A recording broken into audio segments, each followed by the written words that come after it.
And if they are eligible, they get it, irrespective of who they are. And therefore, in every way, the principle of empowerment, the Sabka Saath, Sabka Vishwas, Sabka Vikas, has been executed in every way. And that is the sense of confidence that the blessings of the people are not just at the time when we gave promises, but the blessings are even now coming in abundantly to say, yes, you've kept up your word. It is what the Prime Minister has also been talking about, the four castes, as he calls it. That's right. You know, the poor, women, farmers, youth. So I think that is the cornerstone of this part, of this speech. Nirmala ji, you've steered the economy in difficult times. You know, if I look at your last 5 years, there's been the pandemic. Right now, 2 wars are going on. Even then, we are projected to grow at 7.3%. Now, if I were to look at the nominal GDP, which has grown only 10.5%, consider an inflation of 4.5%, do you think that 7% itself would be challenging? I mean, do you think it is realistic for us to grow on those lines? The Chief Economic Advisor has also commented in his preface. He's elaborated on how 7% is not difficult to achieve. Globally also, the various organizations which look at economies of all countries, like IMF for instance, has also enhanced their own assessment. So, upgrading our growth estimates is not just singularly our business. People are seeing that fundamentally a lot of activities are happening. The robustness of the economy has not slackened anywhere. It has maintained its, the buoyancy with which things are happening, not just revenue collection when I'm talking of buoyancy. So there is reason to believe, yes, it is possible. And the deflator, not just the inflation, but the deflator itself is constantly, meaning we are looking at controlling inflation, the other factors fall in place, so the deflator itself then plays a role, and therefore we are confident.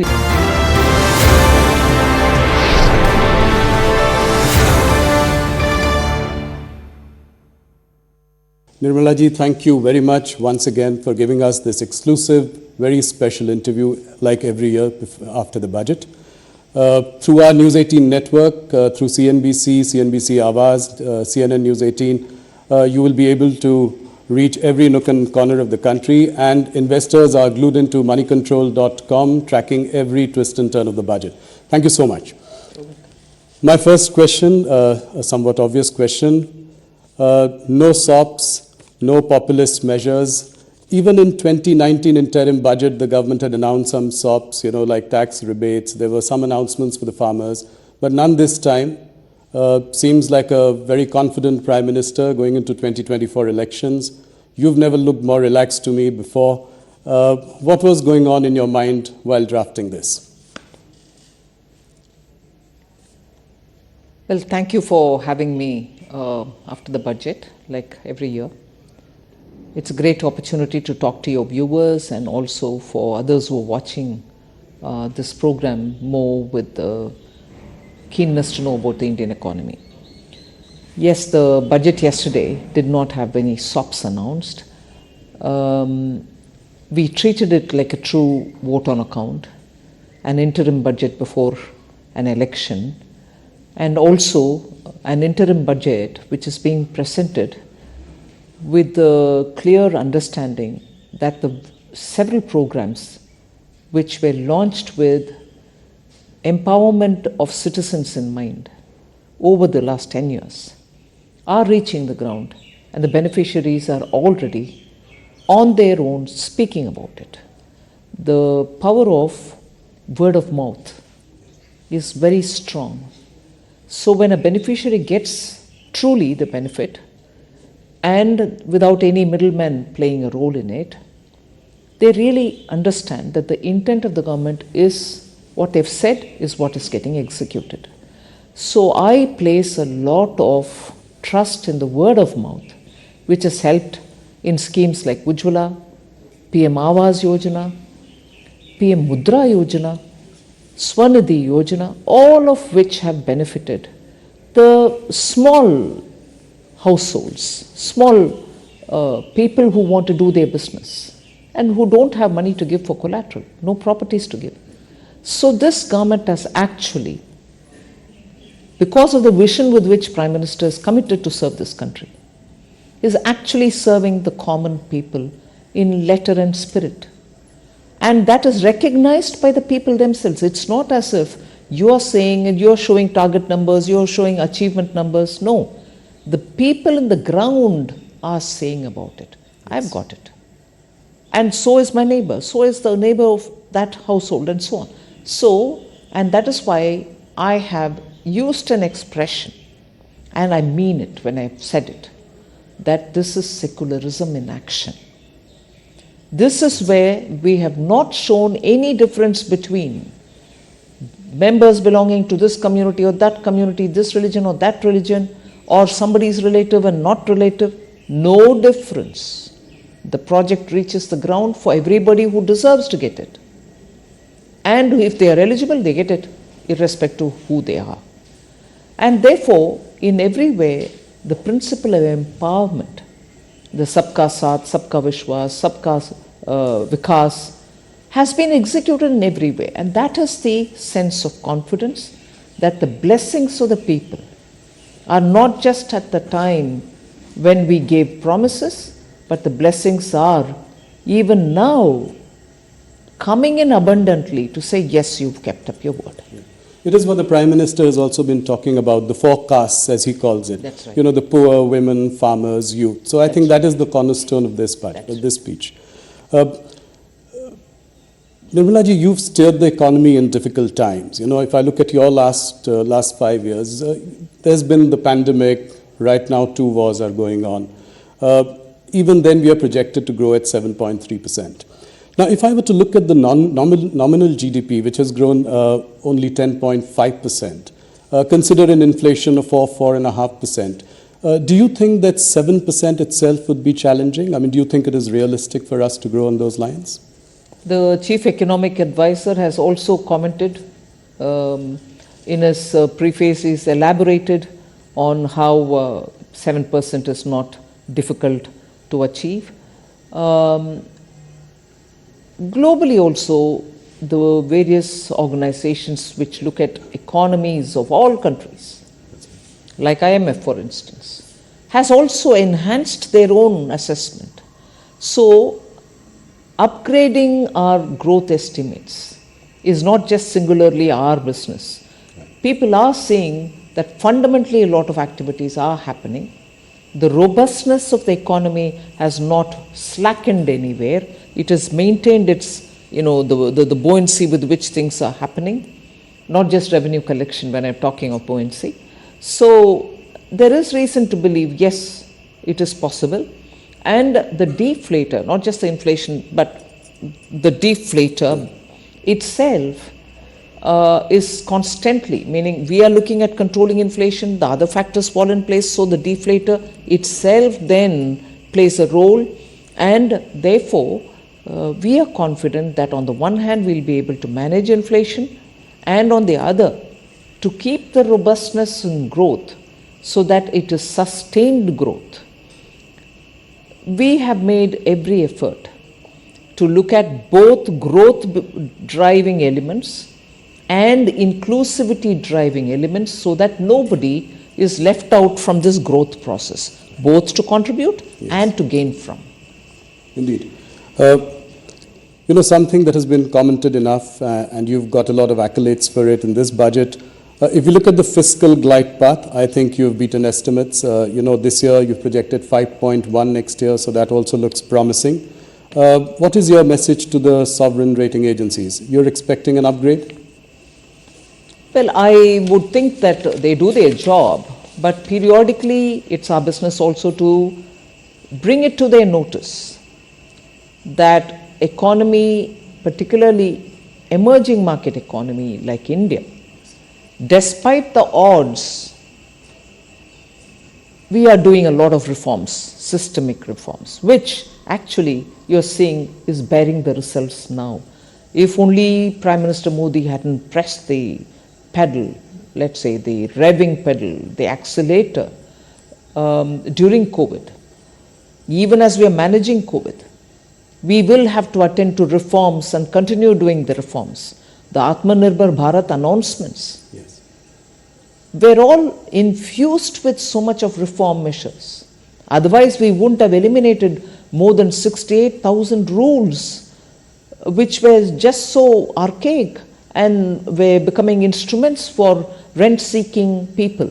Yes. So, systemic reforms have continued. Whether it was pre-COVID, GST and IBC, together with very many other Yes. reforms like professionalizing public sector banks and so on, the emphasis on reform has given us adequate rewards, and we'll continue doing that. That is why even in the budget, we have emphasized on transparency. We have emphasized on getting everything on board the budget process itself, rather than keeping it outside of the budget or underneath the carpet. These are not small steps, and that has been consistently done in the last 4-5 years. And before that, as I said, IBC or banking reforms, the 5 major recognition R's, as we say, Absolutely. of the problem. So to list it, there are so many, some small, some very big. The small ones having very big implication in making the economy much more cleaner and open and transparent. The bigger ones, which are bearing results in terms of the money that you collect in GST, Yes. these are not small steps. That's it. So that is the one which I would play as important indicators which rating agencies should look at comprehensively, rather than look at just one detail here, one detail there. Macroeconomic stability is also very well kept up. Yes. No, glad you mentioned reforms. I think big message coming from you that the government will continue on the road for reforms. What are the, and I've said this to you before, that, cutting the rich tax last year, in an election year. Before that, cutting the corporate rate tax. I mean, you've taken some bold measures. What are the next level of reforms that we can expect from you? Broadly, I mean, directionally. No, first of all, as I said, the system to become more transparent, more things will have to be done in order to make sure that we work together with states. It's one thing for the union government to work on those areas which are exclusively with the central government. But where there are overlaps, there are some states which have come about enthusiastically to say, yes, we should benefit also from this vibrancy which results after such measures are taken. And therefore, when reforms are talked about, we normally always say 3 levels where it has to be carried out with the same vigor. The central government, the state government, and then the local bodies. Yes. Now, working with the state governments has already started happening. The last few years, you see very many areas where we are working together. The local body level, the municipal, urban local bodies, the panchayats, we need to have greater interchange of ideas and working together with them also. That will also continue now. Okay. Finance Minister, if I were to ask you this one question, with the exception of Air India, no strategic privatization has taken place, any significant. Whether it is IDBI, Concor, SCI, banks. Why has your government sort of repeatedly kind of underperformed on this disinvestment aspect? I mean, is the thinking changing within the government? Are you looking at sort of strategic sales and not maybe offer to sell completely? Is there some shift in the thinking? I would want you to, first of all, put that question into the frame that I have laid in the matter of public sector enterprises policy. Right. If a policy framework has been announced, and in that we have said that there are only core strategic sectors which government recognizes, where the government will be having a minimal presence. Right. And even in those sectors, private sector will be allowed to, or it will be completely open for them to participate in total. In the sense, there will not be any one sector, inclusive of the core strategic sector, which will be exclusively reserved for public sector. whereby consolidation will have to happen to make them big enough for a big country like India. Efficiencies will have to be brought in. Their values will have to be increased. So this question of yours will have to fit into that frame. I will not reverse any of the cabinet approved decisions. But at the same time, you should probably also have noticed that for each of them, we are working to make sure that we are not allowing them to remain there till they are getting disinvested. Equally, we are working to make sure that their valuations are kept up, they are improved upon. That if you look at the public sector listed companies and their valuation in the market today, you see the kind of vibrancy which has been brought in into them. Their share values have gone up.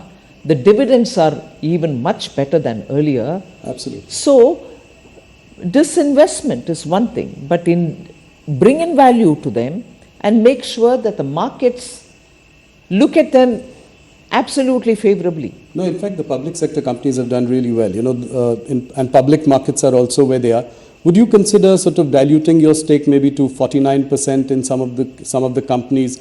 Thereby, they are not government owned, but at the same time, you have best of both the worlds. And the valuations could go up even further. No, certainly. That is not something which has been denied earlier, meaning as a matter of policy. But in many ways, we are already, you will see periodically, the DIPAM department which takes care of the disinvestment has slowly, in trickles, released a lot of government's shares into the market so that private ownerships can come in and they can take hold of those shares.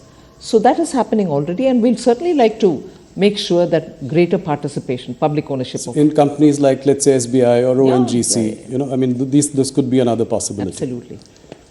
Thank you. One of the big ideas this budget, which struck to everyone as a big idea, has been the announcement of a corpus of 1 lakh crore, to provide interest-free or low-interest sort of loans for research and innovation. Can you elaborate a little bit on this? How will this work? Will there be a separate sort of entity managing this? How will it go forward? Yes, certainly. I first of all would bring in a bit of a context to this. It's not as if we are doing it now for the first time. Earlier too, there were several funds within different departments like the science and technology. They had a CSIR, its own. Funds were all over the place. You had them doing supportive activities for innovation, each from their own side. 2 years ago, I remember announcing the National Research Foundation, which brought together all these, thinly spread resources to one pool, and from there, each of the department would claim whatever they would want to fund in terms of innovation supportive activities. But what we've now done is, they may remain so, but the government would now bring in a kind of a institution or a vehicle which can take this 1 lakh crore, which will be given to them next few years in total, as an interest-free corpus amount. Using that, they can then identify innovation-related exercises which are happening in private sector and fund them. I may give this interest-free 50-year loan to the corpus, but the managers of that fund will then decide to whom at what cost should they give it. The cost may vary depending on the risk factors and the judgment of the professionals who will manage it. But it's certainly a fund from where private innovation will be supported. Got it. I'm sure you'll be asked this question in future, but the allocation for capex at 11.1 lakh crore, does it seem like a lofty goal, considering that, you could not even do 10 lakh crore in this year?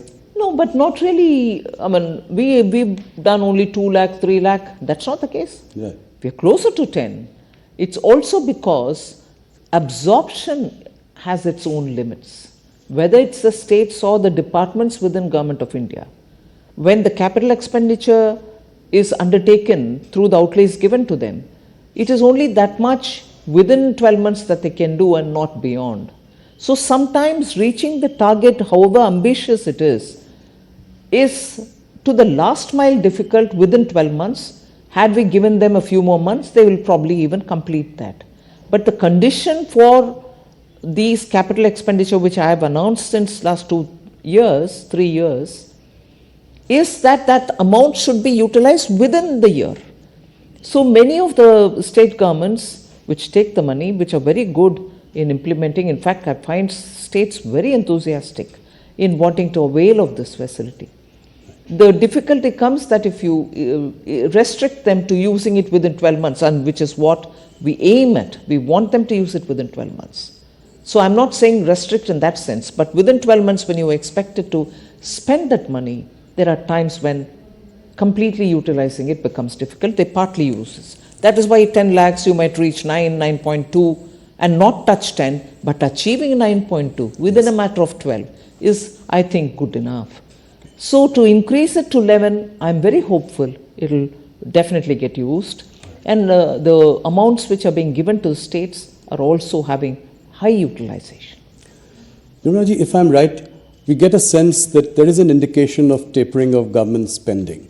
I know we've discussed this in our last interview as well. You expect private sector also now to do some heavy lifting.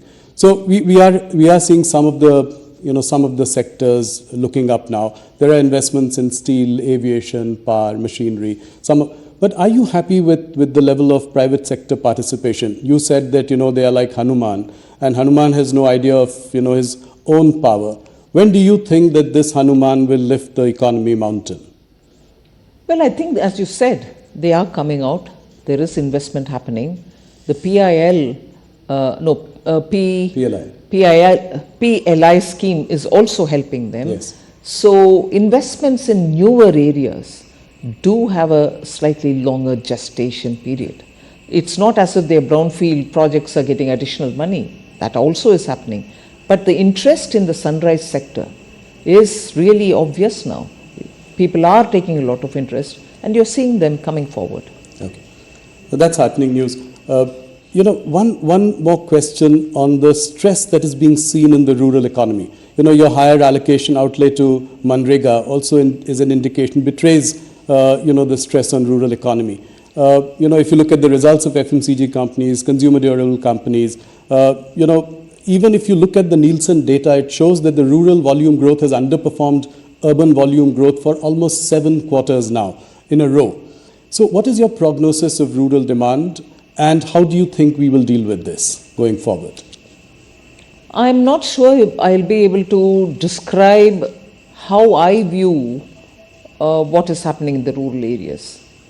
Let us recognize that there is a lot of shift in the way employment is panning out. Let us recognize that migration is now looking at redefining itself in a way. Many people who went back to their villages with some skills acquired are wondering if they can continue being there and utilizing and benefiting from the skills that they've acquired. Industries too today are allowing a lot of work from home, and many who are avoiding traveling are also staying back. So that shift will have to be recognized. But equally, that's not to say people are staying back home without work or staying back and working from there with large companies being established everywhere else. So there is a transition happening undoubtedly. Yes. Second, there's also this little savings which is coming through, which we are seeing from the various fixed deposits which are growing as different from small savings. Yes. You're also seeing some middle class looking at savings through the stock markets, demat accounts, and so on.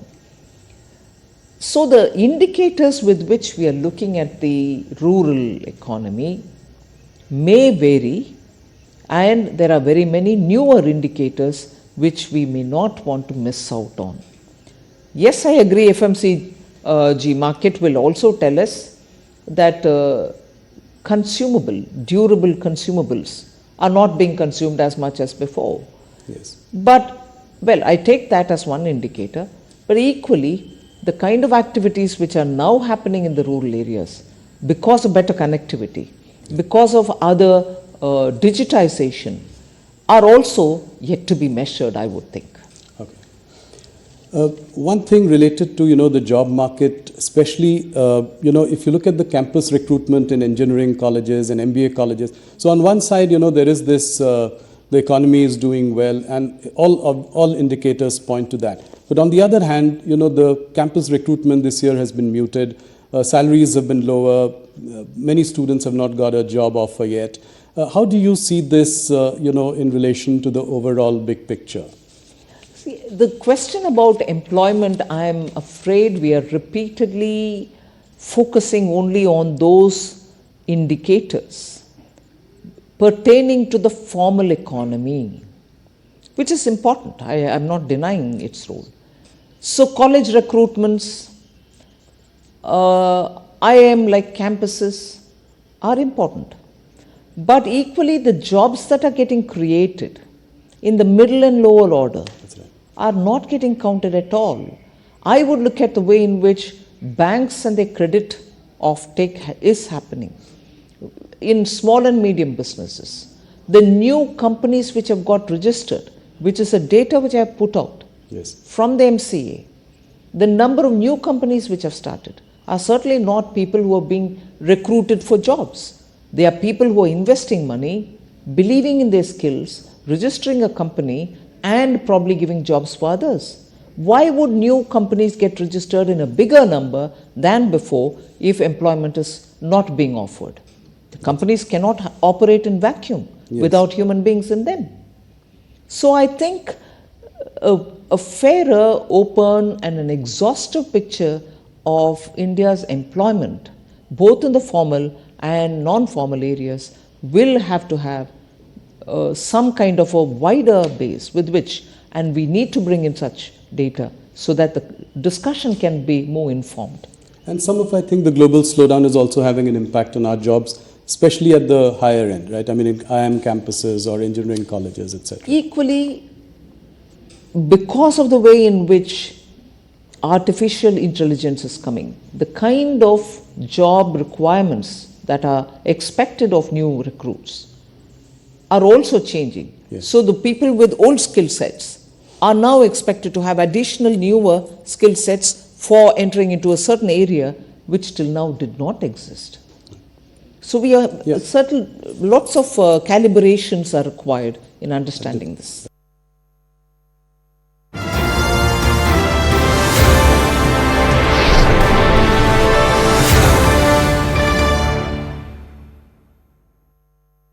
आपका bank will be able to manage inflation, and on the other, to keep the robustness in growth so that it is sustained growth. We have made every effort to look at both growth driving elements and inclusivity driving elements so that nobody is left out from this growth process, both to contribute and to gain from. Indeed. Something that has been commented enough, and you've got a lot of accolades for it in this budget. If you look at the fiscal glide path, I think you've beaten estimates. This year you've projected 5.1 next year, so that also looks promising. What is your message to the sovereign rating agencies? You're expecting an upgrade? Well, I would think that they do their job, but periodically it's our business also to bring it to their notice that economy, particularly emerging market economy like India, despite the odds, we are doing a lot of reforms, systemic reforms, which actually you're seeing is bearing the results now. If only Prime Minister Modi hadn't pressed the pedal, let's say the revving pedal, the accelerator during COVID, even as we are managing COVID, we will have to attend to reforms and continue doing the reforms. The Atmanirbhar Bharat announcements were all infused with so much of reform measures. Otherwise, we wouldn't have eliminated more than 68,000 rules, which were just so archaic and were becoming instruments for rent-seeking people. So, systemic reforms have continued. Whether it was pre-COVID GST and IBC, together with very many other reforms like professionalizing public sector banks and so on. The emphasis on reform has given us adequate rewards, and we'll continue doing that. That is why even in the budget, we have emphasized on transparency. We have emphasized on getting everything on board the budget process itself, rather than keeping it outside of the budget or underneath the carpet. These are not small steps, and that has been consistently done in the last 4-5 years. And before that, as I said, IBC or banking reforms, the 5 major recognition R's, as we say, Absolutely. of the problem. So to list it, there are so many, some small, some very big. The small ones having very big implication in making the economy much more cleaner and open and transparent. The bigger ones which are bearing results in terms of the money that you collect in GST. Yes. These are not small steps. So that is the one which I would play as important indicators which rating agencies should look at comprehensively, rather than look at just one detail here, one detail there. Macroeconomic stability is also very well kept up. Yes.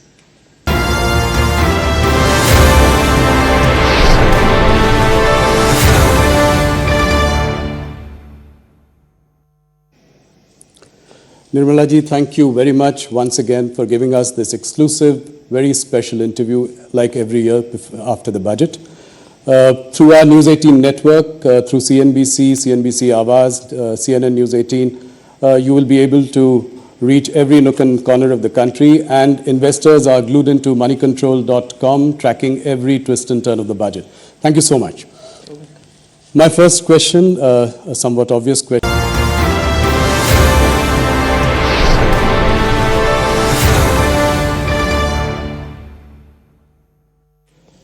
Yesterday in your budget speech, you were very appreciative of, income tax payers. In fact, the number of income tax, people paying income tax has gone up. Collections are up 2.4 times. You were quite appreciative. In fact, I thought you just stopped short of sort of giving them something back because, it was a vote on account. My question is that, salaried people are paying 30% today, whereas corporates pay 22% tax. In the longer term, directionally... Corporates meaning as an entity, yes, company. That's right. So I'm saying in the longer term, directionally, do you think you would align this in some way or the other? I'm talking about the longer term. Well, the direct taxation reforms are a steady job in the pipeline, and some results come out and more work is happening. So direct taxation is something on which one ease of the taxpayers' facilitation which has to be improved, and also one of the things happened yesterday, one of the serving the customer better business in the taxation regime happened yesterday, but more work can always be done. Yes, so salaried can be more hopeful in the coming days in your July budget. I'm not saying anything now. No, I know that. I mean directionally over the long term. You managed inflation very well in the past few years. What about food inflation? That's really pinching the common man. Pulses are up 20%, vegetables 27%. Any plan to sort of rein in food inflation? See, food inflation cannot be spoken as one basket. Yes. Or one item. It has so many different components. If pulses are becoming more expensive, we are import dependent to meet adequacy in meeting their demand. In the sense we are not self-sufficient. We need to import to meet our demand, and when you depend on imports, the prices are determined by the supplier, not by us.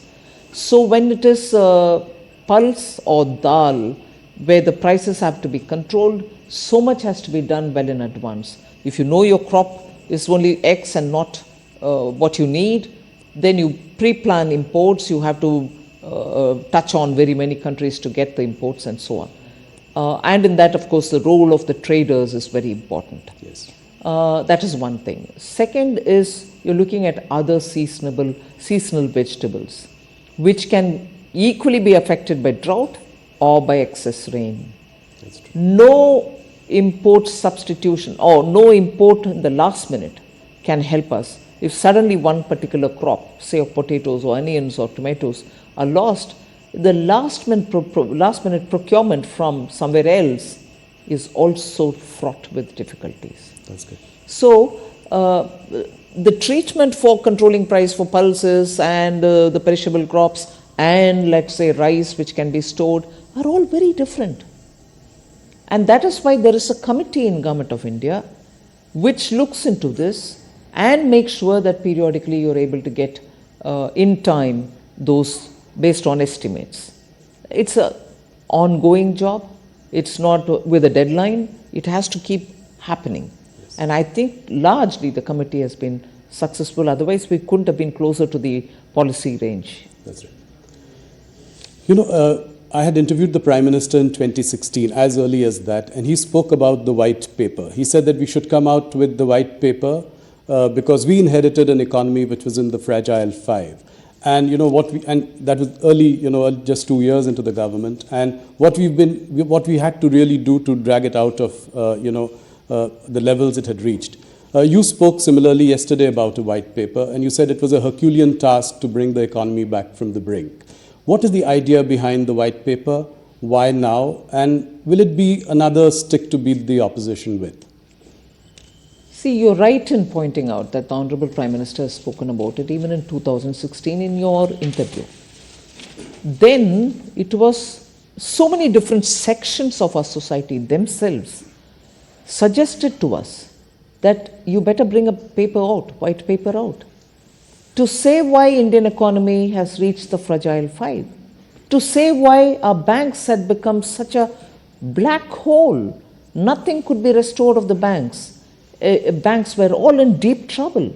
Look at the number of NPAs and the value of the NPAs, meaning what was the original value and to what extent they had reached almost close to valueless positions. So whether it was your banks, whether it was the overall economy, whether it was defense procurement, whether it was a vital sector of telecom, why? Even minerals. Yes. Every area was ridden with problems. Now, if you're talking of corruption, well, it's one thing, it goes to the court, people get punished, and then the monies are given back or not given back, values are retrieved or not retrieved. That's one side of the story. But what impact it left on the economy? To restore your banks back to health, to make sure your country is safe with adequate strategic equipments given to defense personnel, to make sure that your mines, which are wealth under the earth, meaning inside the earth, under the soil, to use them for the benefit of the country rather than to use them as one instrument through which you line your own pocket. What implications it had on the economy? Banks not being healthy, mines being given to brothers and sisters who did not want to extract the mineral for the benefit of the country. Spectrum allocations, if it had happened in time, I didn't have to spend so much to restore BSNL to have 2G or 4G in time. And what implication does it have on the country when 4G is not available in time, whereas the whole world is talking about 5G? Yes.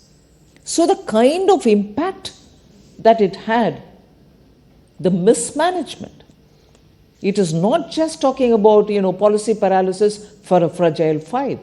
It's talking about every one of these steps, which one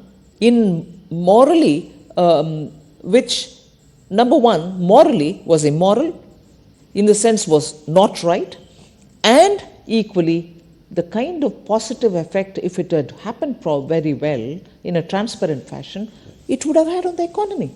We lost 10 glorious years, and to restore it to that position back and then to pull it up to now get closer to the world's third largest economy is a Herculean task, which I'm grateful this country had a Prime Minister like Modi ji, who single-mindedly said, I will restore this economy back, it's my service to the nation. Yes. Otherwise, it wouldn't have happened. So why the white paper now? Yes. We've had 10 years, and prior to that, there was a 10 years where you saw all this happening. Policy paralysis, corruption, nation losing its endowments, and so on. 10 years under Prime Minister Modi, what kind of course corrections had to happen, what kind of restoring confidence had to happen, what kind of pulling back from rut that had to happen, and equally making sure you're purchasing the equipments, you're removing BSNL from distress, you're making sure BSNL employees are given their due, you're making sure the country gets 5G, not just 4G. Look at the coverage India has in 5G today. I agree. All this, and to make sure that the investor confidence is not just intact, but is growing, that within a matter of 8 years, I would say, we've reached 596 billion US dollars as our foreign exchange reserve. Just compare that with the last 10 years. At least for the sake of the elected honorable representatives who are sitting in the parliament, they should know what was it then, what effort it took to restore it here, and what we should not therefore ever imagine or dream of doing in personal interest, forgetting the nation. Why now? Parliament should know. 2, at that time, had Prime Minister Modi not taken the call that in the interest of our nation, I would not bring it out. He didn't bring the paper then, white paper then, because you put the nation first. You say, if I do it now, I can be happy, but the confidence in our country would have been lost. Investors wouldn't have come. Our own people would have lost faith in the systems. They would say, oh my God, this government will come, eat away and go. That next government can come. It'll do its own, but we're all languishing. The faith in institutions, in government, in leaders, in politics would have been lost in the minds of people. And I'm so grateful that the Prime Minister didn't do it then. He restored it all, put India on such a wonderful track towards becoming third largest economy, and then so that all of us know what it took and what we shouldn't do in the future, this paper. So when do you table it? Well, sooner, I suppose. A passionate reply from you, I must say. Nirmala ji, when it comes to the markets, Nirmala Sitharaman can do no wrong. Last 2-3 years, markets have been on a roll. My question is, can you assure the markets and its participants that there will be stability in the capital gains tax regime? And I ask this question because last year you had tweaked, the debt market, the debt mutual funds in your budget speech. So, is there stability around the corner in the foreseeable future? Policy stability is one thing which Prime Minister really lays a lot of emphasis on. Yes. He doesn't like periodic tweaking. He would tell you it's only 2 years, it's only 3 years, let it play out, let it settle down and so on. So he's never in favor of quick twists and turns. Right. And this is not me saying, people who have observed him for his tenure as Chief Minister will know that the biggest strength under Prime Minister Modi is stability in policy. So that's a singular line reply that I can give for it. Right. No surprises. I mean, long-term stability in policy. Another question, current question. RBI has imposed restrictions on the operations of Paytm Payments Bank. I don't, want to go into the details, but just a question is, what is your message to the fintech industry? Is there more than meets the eye in this case, or are we going to be cautious when it comes to the fintech sector? No, I wouldn't want to comment on any one particular company, okay. But fintech is an area in which all of us are very enthusiastic. India has contributed a lot in this sector. India's contribution in this sector has been globally recognized. Today, if people are looking at solutions, fintech solutions, they are looking to India. Our youth have contributed a lot and built capacities for themselves. This is an area which we'll certainly like to work with and encourage. I'm not commenting on any one company. That's heartening to know for the fintech industry. Thanks for the message. You have been tightening things around. Would you think that the RBI should loosen now? Well, RBI does take its own call, but I will appreciate the RBI for working together with the stakeholders. And they take a call, I'm sure they take a call that keeping growth in mind, they've been steady, I suppose. They'll continue to be steady is my expectation and hope. A few quick political questions. I'm aware of the time. Thank you for answering all our business and economic questions at great length. We are seeing a different side of Nirmala Sitharaman. In the last few weeks, you've also been seen as an aggressive politician. You've turned the heat on your rivals in Tamil Nadu. You said that Stalin's DMK is an anti-Hindu party and that they were forbidding the live telecast of the Ram Mandir Pran Pratishthan ceremony. What do you have to say to that? 100%. I have not said a loose word. I did mean what I say, and I do truly believe that repeatedly they attack on Hindus in Tamil Nadu in layers which are seen and in layers which are not seen have been felt for a long time. I speak very many times about Tamil Nadu with lived experience. Yes. And therefore I don't talk too soon, nor do I speak too indiscreetly. So when I say something, I mean it because I feel it also. I do corroborate with data, with actual ground activities, and then only comment.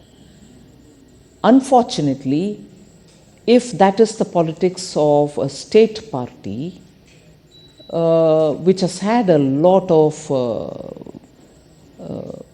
ideological support extended to separatist politicians of years gone by. Yes.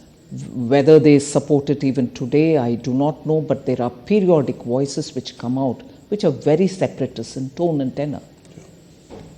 My grief is a national party like the Congress party has been decimated in Tamil Nadu, and today, till today, they are not a position to win an election, even a couple of seats on their own, without being in alliance with one of these parties.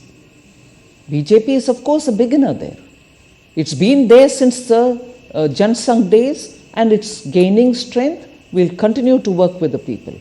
But the grief that I want to express is a national party like Congress party also joins that anti-Hindu voice, does not condemn the anti-Hindu voice of the party DMK, and even worse, goes in support of such voices which come from DMK. And today, not just in Tamil Nadu, a Congress party member in the Lok Sabha today, meaning he's a sitting Lok Sabha member, and a brother of a deputy chief minister in Karnataka, also speaks in separatist voice. So anti-Hindu is one, anti-Hindu activity is another, which also is happening in Karnataka incidentally. Congress party in Tamil Nadu supports these kind of anti-Hindu or anti-separatist voices, and today that is a spirit with which Congress also is aligning, which is what I find utterly shocking. Is there an attempt to paint the Bharatiya Janata Party as a North Indian party? And this North-South divide, encouraging that. Is that what you 100%. sense? They've always called Bharatiya Janata Party two things. It is a Brahmin Baniya party. Yes. It's a Hindi party. Today, the kind of support BJP receives in South India disproves all this.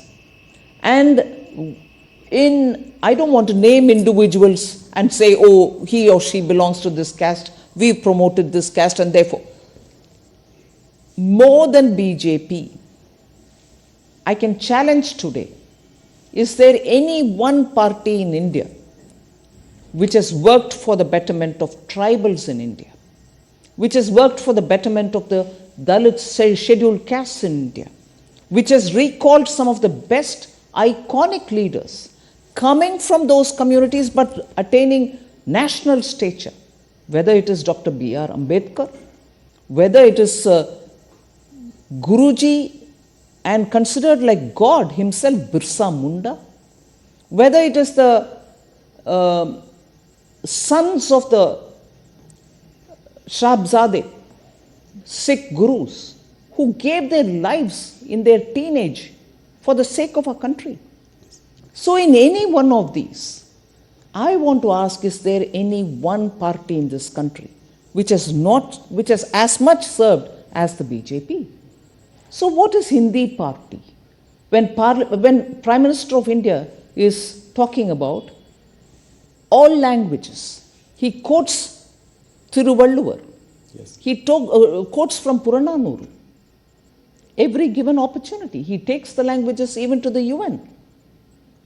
So, Tamil Nadu's politics, speaking of these kind of things, has happily kept the Hindi-speaking parts of the country, even if they are in alliance with them, away from the separatist rhetoric. So you think, oh, we are in alliance with that party, they cannot do any wrong. Yes. But they've been speaking all these separatists earlier. They're speaking anti-Hindu earlier. Only because of the language gap. Just as they didn't want to learn Hindi, many of the North Indians didn't want to learn Tamil. So there's never been an understanding, a comprehensive, complete understanding of what's developed in Tamil Nadu. So are you hopeful that the BJP will do better this time in South India? I mean, how many seats do you see them getting out of 131 seats? It's difficult to talk about number of seats, but I'm sure but in the efforts which are being made by Tamil Nadu BJP unit. So you're likely to open your account in these states like Tamil Nadu, Andhra We'll Pradesh? certainly work for the people and hope to have their Kerala. blessings. Of course. Tamil Nadu, you have No, whether it's Kerala, whether it's Tamil Nadu, lots of work is happening and people are responding as well. Are you likely to contest the elections? I don't think. No. It's my party's decision. Okay. One last question on 2024. What is your assessment? How many seats do you think that the BJP is likely I'm not to get? sure I'll again speculate on the number of seats. Better than last time? Much better than last time? I think people will see the truth and commitment and dedication with which the Honorable Prime Minister has been working. They are blessing him. They are seeing his earnestness. They are seeing how non-stop he puts the people of India and the nation first among everything else. So I'm confident. The opposition has constantly been crying themselves hoarse about the use of intelligence agencies. So whether it is Kejriwal or Mamata Banerjee's leaders in West Bengal or Hemant Soren more recently, they complain that there is harassment by central investigative agencies. And if the leaders jump onto the other side and join the BJP, then they are let go scot-free. What do you have to say? My last question. First of all, many of the cases in which the CBI or the Enforcement Directorate or the income tax pursue cases cannot come to the level of asking for custodial or asking for interrogation or arrest can happen overnight. You will be surprised in many of these cases. The cases were originally filed during UPA times. Many of these cases belong to that era. You know the Indian system, the level and the time consumed for each stage to mature. And to reach a stage where summons are being served, it consumes a lot of time. Many of these are from that era case. So it's not as if we've done it. One, second, a survey or a search happens. Tell me if they've come empty-handed. Roomfuls of cash. Equally, when we are talking about common man adopting to technology, doing digital payment, you have people sitting with tons of currency notes in their homes. Nowadays, everything is videographed. I can't sit here and say, I found so much cash in your house without a proof. The video shows in the bathroom, in the bedroom, in lockers, tons of cash being kept. What explains that? So, it's very well to use that as a whip to hit at the ruling party to say you're using the Enforcement Directorate or CBI. These are professional agencies. They take huge time to make their cases compact and ready because everything is now monitored by the court once the charge sheet is filed. Yes. And you have to submit the documents to the court. You can't just go there and say, I found this, I found that. Records prove it. So, era is changing. People don't like to have corrupt leaders. So when the enforcement directorate go and knock at the doors and come out with such pictures, common people are seeing it. You may cry hoarse, as you said, saying it is being politically used. I'm sorry. It is something which was case from your era. You filed a case against your own ally. There are partners in crime. And then there are partners and enemies also. Yes. Nirmala ji, thank you so much for answering all our questions. You answer economic questions and political questions with equal felicity and passion. It's always such a pleasure to speak to you. Thank you so much. Thank you very much, Rahul.